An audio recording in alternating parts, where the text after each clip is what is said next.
అందరికీ నమస్కారం. నేను మీ హిమా సుబ్రహ్మణ్యన్. హోమ్ కుకింగ్ తెలుగుకి స్వాగతం. మామూలుగా పులావ్ అంటే చాలా సింపుల్ గా ఉంటుంది, మంచి సింపుల్ రెసిపీ అని అనుకుంటారు. అయితే ఇవాళ మాత్రం ఒక మంచి స్పెషల్ పులావ్ రెసిపీ చూపించబోతున్నాను. దీంట్లో చాలా రకరకాల వెజిటబుల్స్, నట్స్, స్పైసెస్, ఈ ఫ్లేవర్స్ అనేవి కూడా చాలా బాగుంటుంది. సో ఇది నవరత్న పులావ్. ఎలా చేయాలో ఇప్పుడు మనం చూద్దాం. పులావ్ చేయడానికి నేను 1 కప్ బాస్మతి బియ్యాన్ని కడిగి 30 నిమిషాల పాటు నీళ్లలో నానబెట్టి ఉంచాను. ఇప్పుడు నానబెట్టిన బియ్యాన్ని ఉడికించడానికి ఒక సాస్ పాన్ లో నీళ్లు మరిగించాలి. నీళ్లు మరిగిన తర్వాత నానబెట్టిన బియ్యాన్ని వేసి ఇందులో 1 టీ స్పూన్ ఉప్పు కూడా వేయాలి. రైస్ పూర్తిగా ఉడికేంత వరకు కుక్ చేయాలి. ఆ తర్వాత అన్నాన్ని వడకట్టి పక్కన పెడుతున్నాను. నవరత్న పులావ్ చేయడానికి కొన్ని స్టెప్స్ ఉన్నాయి. అవేంటో ఇప్పుడు చూద్దాం. ముందుగా కొన్ని డ్రై ఫ్రూట్స్ ని, నట్స్ ని వేయించడానికి ఒక కడాయిలో 2 టీ స్పూన్ల నెయ్యి వేస్తున్నాను. ఇందులో కొన్ని జీడిపప్పులు, స్లైసెస్ గా కట్ చేసిన బాదం పప్పుల్ని వేసి వేయించాలి. నేను మంచి ఫ్లేవర్ కోసం నెయ్యి వాడుతున్నాను. మీకు కావాలంటే నూనెతో కూడా ఇది చేయొచ్చు. ఇవి ఇలా గోల్డెన్ బ్రౌన్ రంగులోకి మారిన తర్వాత కిస్మిస్ని వేసి వేయించాలి. ఇవన్నీ వేగిన తర్వాత బయటికి తీసి పక్కన పెట్టాలి. నెక్స్ట్ నేను పన్నీర్ ని వేయించడానికి ఇదే కడాయిలో ఇంకొంచెం నెయ్యి వేస్తున్నాను. ఇందులో 200 గ్రాములు ఫ్రెష్ పన్నీర్ వేసిన తర్వాత ఇది మంచి గోల్డెన్ బ్రౌన్ రంగులోకి మారేంత వరకు వేయించి బయటకు తీసేయచ్చు. తర్వాత వెజిటబుల్స్ అన్ని వేయించడానికి మళ్ళీ ఇంకొంచెం నెయ్యి వేసి చిన్న ముక్కలుగా కట్ చేసిన ఒక పెద్ద పొటాటోని వేస్తున్నాను.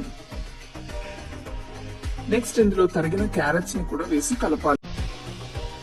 ఇందులో ఇదిగా ఉప్పు వేస్తున్నాను. ఇంకాసేపు వీటిని వేయించాలి. ఇప్పుడు పాన్ కి మూత పెట్టి వీటిని 5 నిమిషాలు మగ్గించాలి.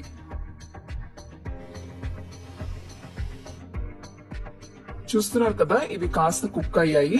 సో ఇవి ఇలా ఫ్రై అయిన తర్వాత బయటికి తీసి పక్కన పెట్టాలి. ఇప్పుడు మళ్ళీ పాన్ లో 2 టీ స్పూన్ల నెయ్యి వేసి చిన్న ముక్కలుగా కట్ చేసిన కాలీఫ్లవర్,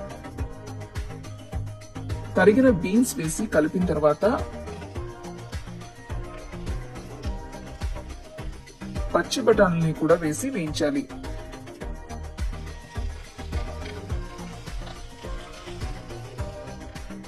పాన్ కి ఒక మూత పెట్టి వీటిని 5 నిమిషాలు మగ్గించాలి. ఇవి ఇలా సగం ఫ్రై అయిన తర్వాత టేస్ట్ కోసం కొద్దిగా ఉప్పు వేసి కలపాలి. ఇందులో మీరు కావాలంటే నెయ్యి, నూనెకి బదులు వెన్న కూడా వాడుకోవచ్చు. కావాలంటే వీటిల్లో ఏవైనా రెండింటిని కలిపి కూడా వాడుకోవచ్చు. ఇప్పుడు పాన్ కి మళ్ళీ మూత పెట్టి వీటిని ఇంకొక 5 నిమిషాలు మగ్గించాలి.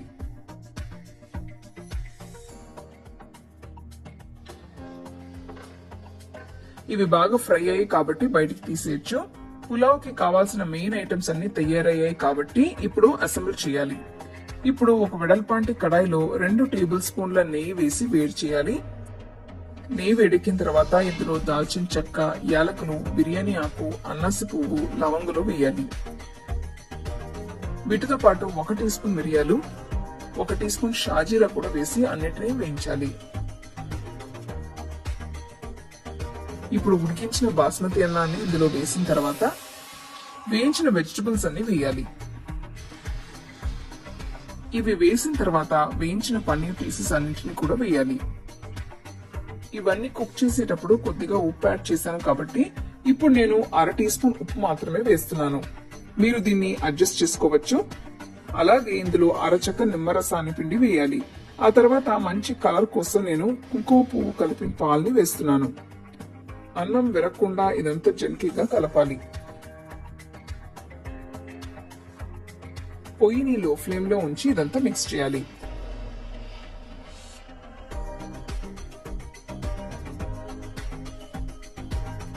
ఇందులో నుంచి చాలా మంచి అరోమా వస్తుంది. ఇప్పుడు ముందుగా వేయించి పెట్టుకున్న నట్స్ ఇంకా కిస్మిస్లు వేసి కలపాలి.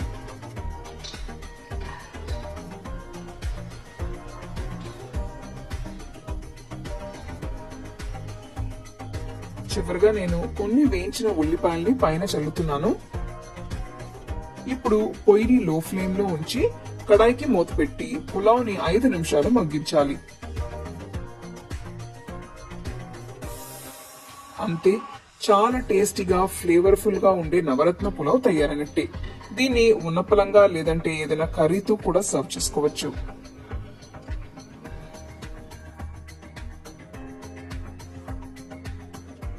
కానీ ఒకేషన్స్ ఉన్నప్పుడు ఈ రెసిపీని ట్రై చేయండి. తప్పకుండా అందరూ బాగా ఇంప్రెస్ అయిపోతారు.